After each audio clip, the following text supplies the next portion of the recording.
This is a study vlog of Mice and Men, and we're still in chapter 3 today. I want to look at the fight between Lennie and Curly. Now, I love the way that Steinbeck has really set this scene up so well. We've seen all the characters back in chapter 2, they've come in and out of the bunkhouse, we've got to know them, and as soon as we met Curly, we knew he was trouble. He was fond of fighting, he took one look at Lennie, and we know he hates big guys because he's quite short, and George instantly twigs that this guy is going to be trouble. And he tells Lennie, stay away from that guy, don't say anything, just, keep your head down, let's just get our money together and get out of this place as soon as we can. But in chapter 3, the tension has built because Curly is apparently looking for his wife again and believes that she is with Slim, and the guys kind of think that maybe some kind of fight will happen, so they kind of follow Curly outside and see him confront Slim. But of course Slim isn't with Curly's wife, and Slim's not very impressed at what Curly is implying, and so Curly ends up following Slim back into the bunkhouse, all the guys coming back in as well, and Curly is on the back foot this time. He's basically accused Slim of something which Slim isn't guilty of, and in the farm, Slim's word is law. What that means is, even though Slim is a skinner, one of the leaders of the men, he doesn't have the same status as Curly as the boss's son, but amongst the men, they respect him, whereas they don't respect Curly. Curly comes back into the bunkhouse and he just catches Lennie at the wrong moment, where Lennie is grinning about the dream that they've just been talking about having their own patch of land and having their own farm. And Curly sees an opportunity to get himself one up again and challenges Lennie to a fight. He says, "I'll show you who's yeller," because obviously he's been accused of being a coward by Carlson, and starts beating Lennie. And at this point the tension is really high because Lennie doesn't know what to do. George just told him to keep his head down, to not say anything to Curly. So Lennie just basically takes it while Curly's smashing his fists into Lennie's face. It says he slashed at Lennie with his left and smashed down his nose with a right. He's brutally hitting him in order to cause maximum damage.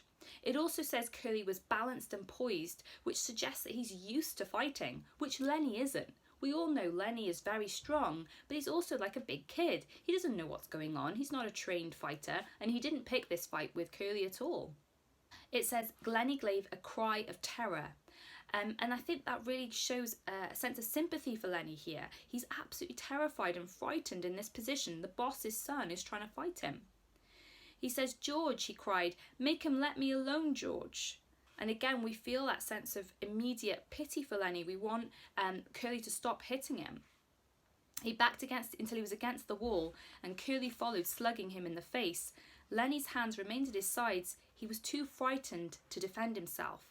So at this point the tension is high because we can see that Lennie is being attacked, but he's too scared to fight back, and so we feel this sense of what's going to happen. Is Lennie going to get knocked out by this kid Curly? And then George starts yelling at Lennie to get him. "Get him, Lennie, don't let him do it."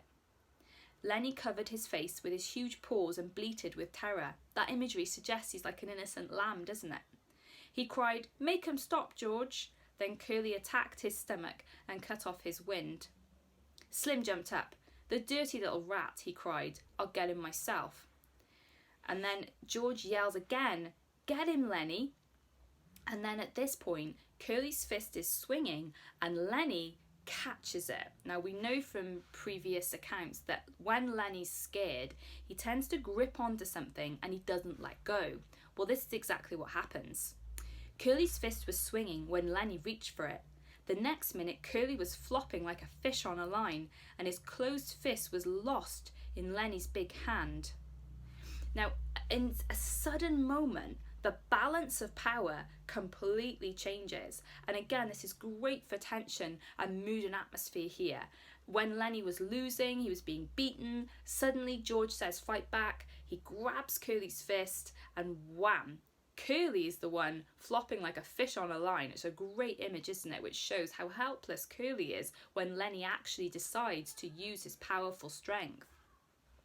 Lennie watches in terror the flopping little man whom he held, and the problem now is that Lennie won't let go.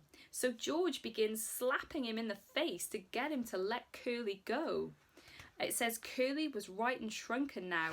His struggling had become weak. He stood crying, his fist lost in Lennie's paw. George shouted over and over, "Let go his hand." Suddenly, Lennie let go his hold. He crouched, cowering against the wall. "You told me to, George," he said miserably. And again, the mood and atmosphere shifts again, because now we start thinking, what is going to happen now? Lennie has crushed the hand of the boss's son. Is he going to get fired? What's going to happen next? And Lennie's misery and upset brings forth all the injustice of the situation, that he didn't pick this fight, and now he's probably going to have to bear some consequences for it. Now at this point, Slim, who is very much, as I said, the leader of the men, comes forward. He orders them to take Curly into town in a wagon to get him fixed up by a doctor. And then he makes up a story that he wants Curly to say. "I think you got your hand caught in a machine. If you don't tell nobody what happened, we ain't going to." And so Slim basically tells Curly that unless he wants to be made fun of by everyone, he needs to keep it under wraps what really happened. And that way, Lennie's going to get to keep his job.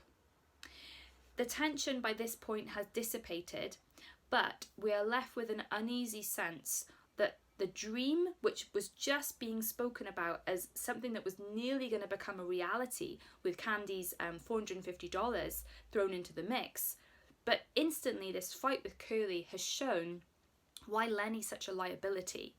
And this violence that we've seen foreshadows violent events that are going to happen later on in the novel as well. Hit subscribe if you'd like to follow my vlog for more updates on teaching, reading and studying.